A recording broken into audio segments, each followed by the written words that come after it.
ಬೊಂಬೆ ಹೇಳುತ್ತೈತೆ ಮತ್ತೆ ಹೇಳುತ್ತೈತೆ ನೀನೇ ರಾಜಕುಮಾರ.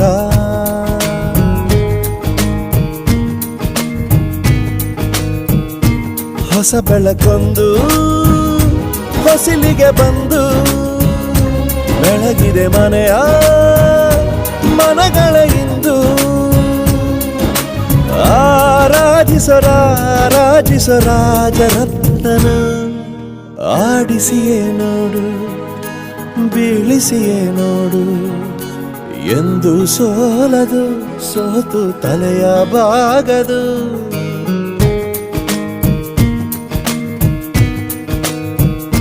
ಬೊಂಬೆ ಹೇಳುತ್ತೈತೆ ಮತ್ತೆ ಹೇಳುತ್ತೈತೆ ನೀನೇ ರಾಜಕುಮಾರ.